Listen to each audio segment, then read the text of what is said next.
अखंडमंडलाकारं व्याप्तमेन चराचरं तत्पदं दर्शितं येन तस्मै श्री गुरुवे नमः। हमारे सभी दर्शकों को सादर प्रणाम। जय श्री कृष्ण, राधे राधे। मित्रों, मैं पंडित प्रेम शंकर शर्मा उपस्थित हूँ आज फिर एक नए विषय के साथ। आज जानेंगे जन्म कुंडली में बुद्धि योग, यानी किन योगों के आधार पर कुंडली में कैसी युति हो तो कहा जाएगा कि जातक बुद्धिमान होगा, इंटेलिजेंट होगा, अथवा जातक की बुद्धि मलिन तब कही जाएगी जब कुंडली में बुद्धि से संबंधित अच्छा योग ना हो। जैसे बुद्धि का कारक ग्रह, 9 ग्रहों में से मुख्य रूप से बुध ग्रह को बुद्धि का कारक ग्रह कहा गया है। किसी भी जातक या जातिका के कुंडली में बुध ग्रह की स्थिति मजबूत हो, बुध अस्त ना हो, बुध बलान्वित हो, तो जातक की बुद्धि तीव्र होगी, होशियार होगा, पढ़ने लिखने में समझदार होगा। तो कब बनता है, किन योगों के आधार पर कहा गया है कि बुद्धि अच्छी होती है और किन योगों के आधार पर बुद्धि बुरी होती है, यानी मलिन होती है। तो बुद्धि का कारक ग्रह बुध है और मुख्य रूप से जन्म कुंडली में बुद्धि से संबंधित ग्रह के लिए बुध को ही देखा जाता है। तो बुध की स्थिति जन्म कुंडली में कैसी होनी चाहिए, यहाँ पर मुख्य रूप से हमने केवल 8 सूत्र शामिल किए हैं जो प्राचीन सूत्र है, जिनमें से प्रारंभ के 5 सूत्र जो है, इन 5 सूत्र में से कोई भी एक सूत्र यदि जातक या जातिका के कुंडली में लागू होता है तो जातक या जातिका की बुद्धि तीव्र होगी, यानी बालक या बालिका या कोई भी व्यक्ति होशियार होगा, समझदार होगा। तो इसमें पहला सूत्र क्या है, पंचम भाव का स्वामी बुध हो। यानी ये जो जन्म कुंडली है वहाँ पर आप लोग को पता होगा कि इसमें पंचम भाव कौन सा है, षष्ठम भाव कौन सा है, प्रथम भाव कौन सा है, क्योंकि आप यदि प्रारंभ से वीडियो देख रहे हैं हमारा तो आपके समझ में सब आएगा। यहाँ पर फिर भी एक बार बता देता हूँ, जन्म कुंडली में प्रथम, द्वितीय, तृतीय, चतुर्थ, पंचम, षष्ठ, सप्तम, अष्टम, नवम, दसम, एकादश और द्वादश। तो यहाँ पर कहा क्या जा रहा है, पंचम भाव का स्वामी बुध हो। यानी ये जो पंचम भाव है, यहाँ पर राशि बुध की होनी चाहिए। कोई भी, बुध की 2 राशियां हैं, पहली राशि मिथुन और दूसरी राशि कन्या। तो इस भाव में तीसरी अथवा छठवीं, इन दोनों में से कोई भी एक राशि हो तभी इसका स्वामी बुध कहा जाएगा। आगे क्या कहा गया है, किसी शुभ ग्रह के साथ हो, यानी बुध भले इस भाव में ना हो, किसी भी स्थान पर बैठा हो। मान लीजिए बुध 10वें भाव में बैठा है और किस भाव का स्वामी है, पंचम भाव का, क्योंकि यहाँ पर तीसरी या छठवीं कोई भी राशि है, दोनों राशि में से कोई भी राशि हो, इन दोनों राशियों का स्वामी बुध है। तो किसी शुभ ग्रह के साथ हो, यानी जहां पर बैठा हो बुध जिस भाव में, वहां पर इसके साथ में कोई शुभ ग्रह हो। जैसे शुभ ग्रह में कौन हो गए, चंद्रमा, बुध तो है ही, गुरु हो गया, शुक्र हो गया। तो यहाँ पर गुरु, शुक्र, बलवान चंद्रमा में से, यानी इन तीनों ग्रहों में से बलवान्वित चंद्रमा, शुक्र अथवा गुरु, इन तीनों ग्रहों में से कोई भी एक ग्रह इसके साथ में स्थित हो, भाव कोई भी हो कुंडली का। और आगे क्या कहा गया है, या उस पर शुभ ग्रह की दृष्टि हो। मान लीजिए ऐसा नहीं है, यहाँ पर बुध अकेले बैठा है 10th भाव में, परंतु इस 10th भाव पर कोई भी शुभ ग्रह की दृष्टि हो। सबसे पहले तो ये समझ ले शुभ ग्रह है कौन। नैसर्गिक रूप से बुध, बलवान चंद्रमा, गुरु, शुक्र, इसे शुभ ग्रह कहा गया है, परंतु तात्कालिक रूप से शुभ ग्रह से, शुभ भाव से, ये जो 12 कुंडलियां हैं इसमें शुभ भाव जो है, उस भाव में कोई भी ग्रह बैठा हो, चाहे वो शुभ ग्रह हो या पाप ग्रह हो, अशुभ ग्रह या क्रूर ग्रह हो।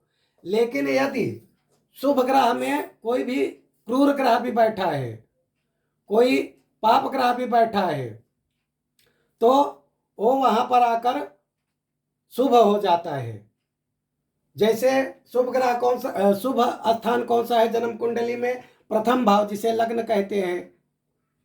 और ये भाव त्रिकोण भी कहा जाता है। ये 5th भाव, ये भी त्रिकोण है, शुभ भाव है। ये 9th भाव, ये त्रिकोण है।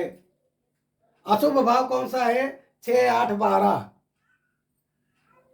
यहाँ पर कोई शुभ ग्रह भी बैठा है तो वो शुभ नहीं कहा जाएगा, क्योंकि वो अशुभ भाव में चला गया है। आशा करता हूं हमारे द्वारा बताई गई जानकारी आपके समझ में आई होगी।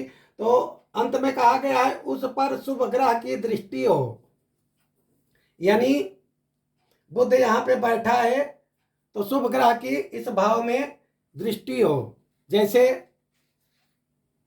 इस भाव में समझ लीजिए गुरु बैठा है, तो गुरु सप्तम दृष्टि से 1, 2, 3, 4, 5, 6, 7 बुध को देख रहा है।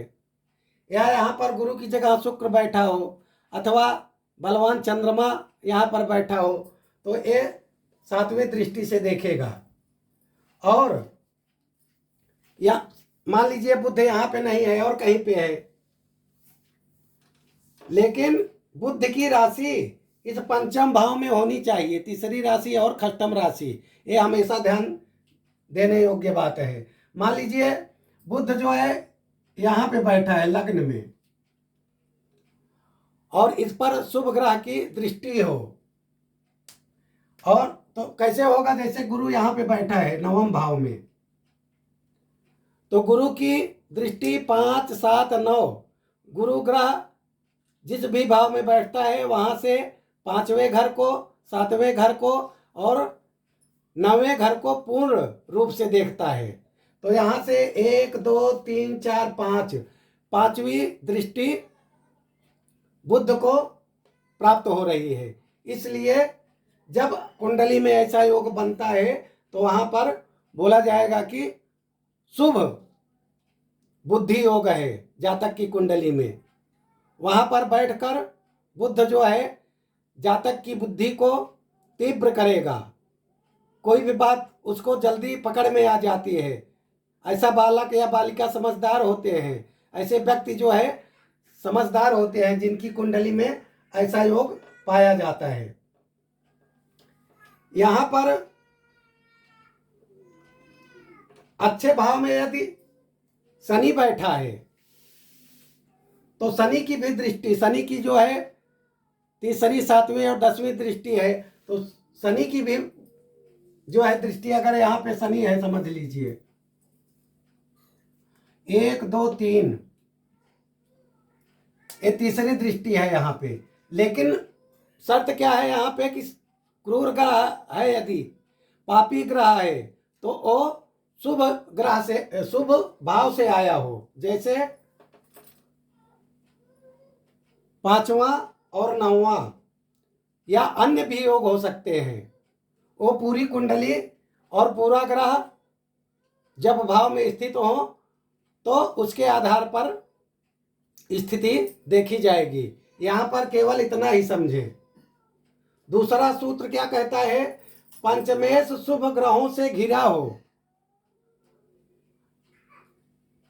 यहां पर यह नहीं कहा गया है कि इस 5वें भाव में बुध की राशि हो, तीसरी या छठवीं। यहां पर राशि कोई भी हो, जैसे यहां पर उदाहरण के लिए हमने 9 का अंक लिखा है, तो 9 का स्वामी कौन हो गया? गुरु। तो गुरु की जन्म कुंडली में जहां कहीं पर भी स्थिति हो, मान लीजिए गुरु यहां पे है, तो पंचमेश शुभ ग्रहों से घिरा हो। ये गुरु जो है शुभ ग्रहों से, इसके आगे और पीछे मान लीजिए यहां पर बुध है और यहां पर शुक्र है। शुभ ग्रहों से गुरु जो है पंचमेश होकर यहां पर घिरा हुआ है, इसके आगे और पीछे दोनों तरफ शुभ ग्रह हैं। तो ऐसा योग होने पर भी व्यक्ति तीव्र बुद्धि वाला होता है, होशियार होता है, इंटेलिजेंट होता है। और आगे क्या कहा गया है? तीसरा सूत्र कहता है कि बुध उच्च का हो, यानी बुध जन्म कुंडली में जहां कहीं पर भी किसी भी भाव में बैठा हो तो अपनी उच्च राशि, बुध की उच्च राशि कौन सी हो गई? छठवीं राशि। तो 6 का अंक कहाँ पे है? यहाँ पे इधर है, दूसरे भाव में, धन भाव में, और वहीं पर बुध स्थित हो। यानी यहाँ पर बुध जहाँ पर 6 का अंक लिखा है तो बुध वहां पर उच्च का हो जाएगा। भाव कोई भी हो, अंक 6 का हो, वहां पर बुध की स्थिति हो तो कहा जाएगा कि बुध ग्रह अपनी उच्च राशि में बैठकर व्यक्ति को जो है अच्छी सोच, अच्छी बुद्धि प्रदान करेगा। यानी ऐसा व्यक्ति होशियार होगा, समझदार होगा। आगे क्या कहा गया है? चौथे सूत्र में बुध पंचमस्त हो, यानी 5वें भाव में, जैसे यहां पर 9 की, यानी धनु की राशि है 9, परंतु यहां क्या कहा जा रहा है? बुध पंचमस्त हो, कोई भी राशि हो, यहां पर 1 से लेकर 12 तक पंचम भाव में कोई भी राशि हो, परंतु बुध की स्थिति यहीं पर होनी चाहिए। राशि कोई भी हो, बुध इस घर में स्थित हो, इस भाव में स्थित हो, तो पर भी व्यक्ति की बुद्धि जो है प्रखर होगी। जिस व्यक्ति की कुंडली में बुध पंचम भाव में स्थित है, राशि कोई भी हो, तो ऐसा व्यक्ति भी होशियार कहा जाएगा, समझदार कहा जाएगा, अच्छी बुद्धि वाला कहा जाएगा। 5वें सूत्र में क्या कहा गया है? पंचमेश जिस नवांश में हो, यानी 5वें भाव में जो राशि हो, तो वो राशि कौन से नवांश में है?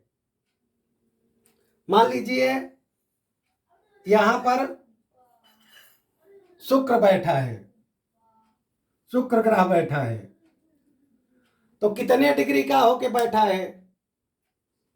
उसके आधार पर नवांश होता है। 3 डिग्री 20 मिनट का एक नवांश होता है कोई भी राशि का।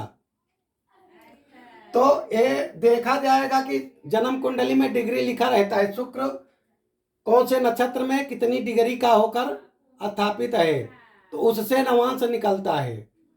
तो जिस नवांश में बैठा हो शुक्र, मान लीजिए शुक्र जो है मिथुन के नवांश में है, मिथुन राशि। आगे क्या कहा गया है? पंचमेश जिस नवांश में हो उसका स्वामी केंद्रगत हो, या यदि ये शुक्र मिथुन राशि के नवांश में है तो उसका स्वामी कौन हो गया? मिथुन राशि का बुध ही हो गया। तो बुध की स्थिति कहाँ होनी चाहिए? केंद्र भाव है 1 4 7 10। पीछे का वीडियो आप देखे होंगे तो आपके समझ में ये वीडियो अच्छी तरह आएगा। जन्म कुंडली में 1 4 7 10 इन 4 भाव को केंद्र भाव कहा गया है। तो पंचमेश जिस नवांश में हो, पंचमेश किस नवांश में है? शुक्र मिथुन के नवांश में। तो मिथुन राशि का स्वामी कौन हो गया? बुध। ओ बुध जो है इन चारों भाव में से किसी एक भाव में, मान लीजिए यहां पर है बुध, बुध की जगह पे और भी हो सकता है। मान लीजिए कर्क के नवांश में है शुक्र, कर्क राशि के नवांश में है, तो कर्क राशि का स्वामी कौन हो गया? चंद्रमा। तो चंद्रमा की स्थिति जो है इस जगह पर होनी चाहिए केंद्र भाव में 1 4 7 10। तो भी बुद्धि योग बनता है। कहा जाएगा कि जातक या जातिका की बुद्धि तीव्र होगी ऐसा संयोग होने से जन्म कुंडली में। आशा करता हूं कि हमारे द्वारा दी गई जानकारी आपके समझ में अच्छी तरह आती होगी। छठवें सूत्र में क्या कहा गया है? पंचम स्थान 2 शुभ ग्रहों के मध्य हो। ये पंचम स्थान जो है इसके आगे और पीछे, यहां पर नैसर्गिक ग्रह ही समझ के चलें। कुंडली जब होती है पूर्ण रूप से, जिसमें सब 9 के 9 ग्रह स्थापित होते हैं, कौन सा ग्रह कहाँ स्थित है उसके आधार पर अलग बात होगी। यहां पर हम बुद्धि योग की बात कर रहे हैं तो केवल उतना ही बात करेंगे, ज्यादा इधर उधर की बातें करेंगे तो आपके समझ में नहीं आएगा हमारे बताने का तात्पर्य। यहां पर कहा गया है पंचम स्थान 2 शुभ ग्रहों के मध्य हो। तो ये पांचवा भाव हो जो है इसके आगे और पीछे, मान लीजिए यहां पर शुक्र हो और यहां पर गुरु हो, या यहां पर बुध हो, यहां पर चंद्रमा हो, या ये गुरु जो यहां पर हो, यहां पर बुध हो, यानी ये पंचम भाव जो है इसके आगे और पीछे दोनों तरफ शुभ ग्रह हो।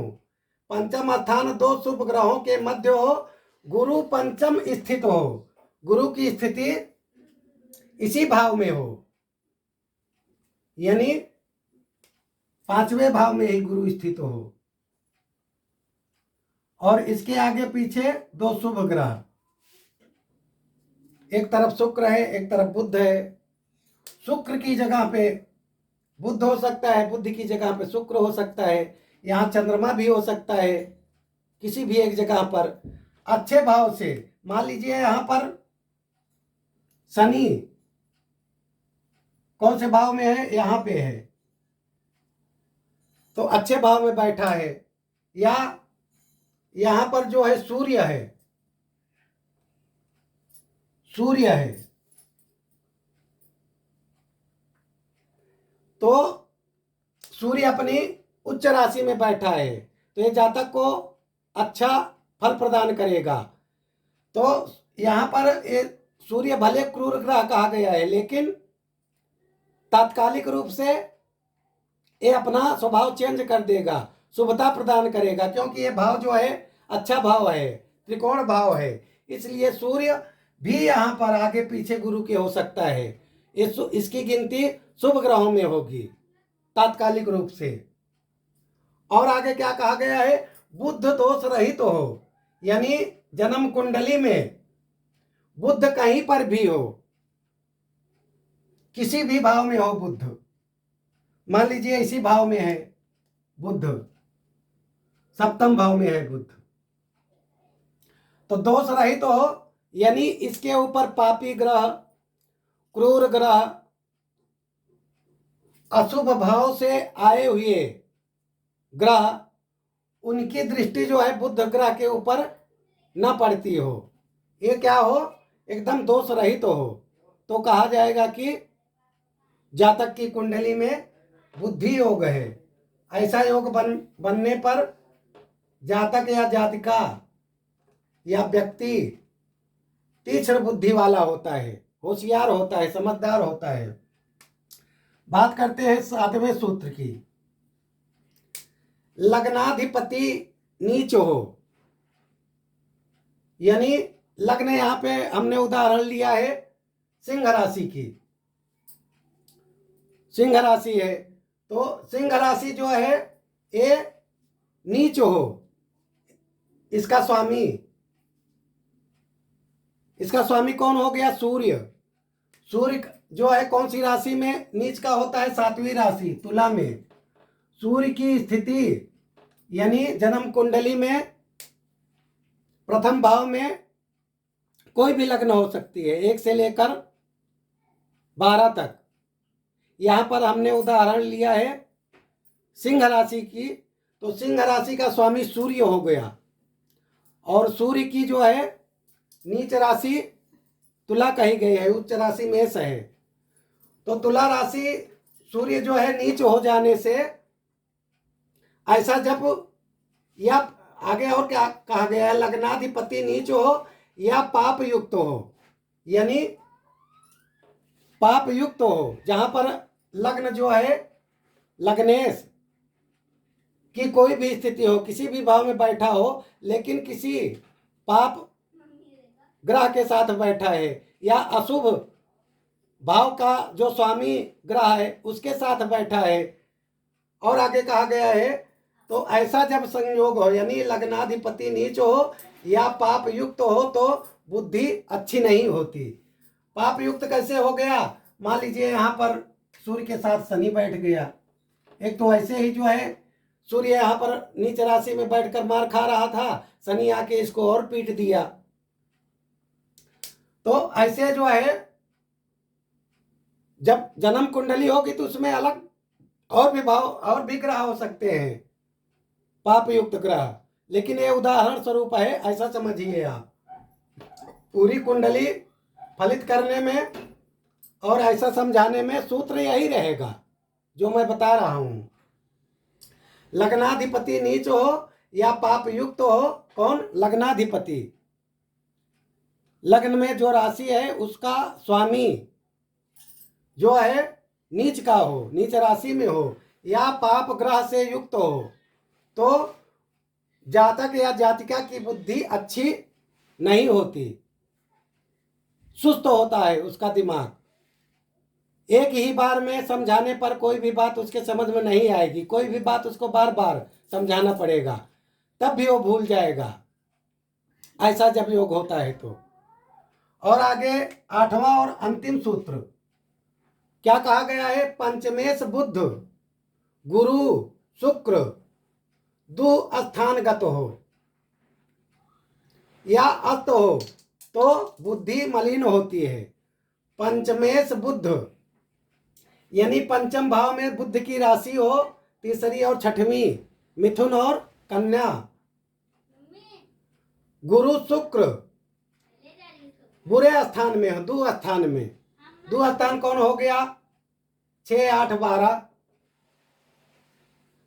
और बुध पंचमेश है, उसमें गुरु और शुक्र अच्छी जगह पे नहीं है, दु स्थान पे है।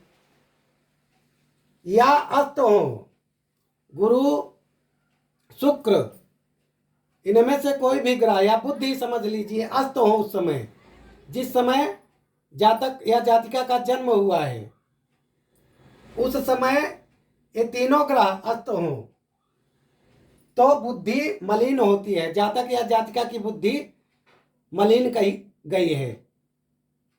ऐसे में वो विकार से भरपूर होगी व्यक्ति की बुद्धि, कोई भी बात जल्दी समझ में नहीं आएगी। जिस क्षेत्र में वो कार्यरत है वहां पर कोई भी बात उसको बार बार समझानी पड़ेगी, तब भी उसके समझ में नहीं आएगा, यानी एकदम बुद्धि से ढील ढाल, एकदम ढीला रहेगा ऐसा व्यक्ति। तो यहाँ पर ये 8 सूत्रों में से 6 सूत्र बुद्धि के शुभ योग बताए गए हैं, बुद्धि कब शुभ होती है, और बाकी 7वां और 8वां दोनों ये मलिन बुद्धि के अशुभ बुद्धि के योग बताए गए हैं। आशा करता हूं कि हमारे द्वारा दी गई जानकारी आपके समझ में आई होगी। इसी के साथ मैं अपनी वाणी को विराम देता हूं। सर्वे भवन्तु सुखिनः, सर्वे सन्तु निरामयाः, सर्वे भद्राणि पश्यन्तु मा कच्चित् दुःखभाग् भवेत्। ओम शांति शांति शांति, सुशांतिर्भवतु, सर्वारिष्ट शांतिर्भवतु।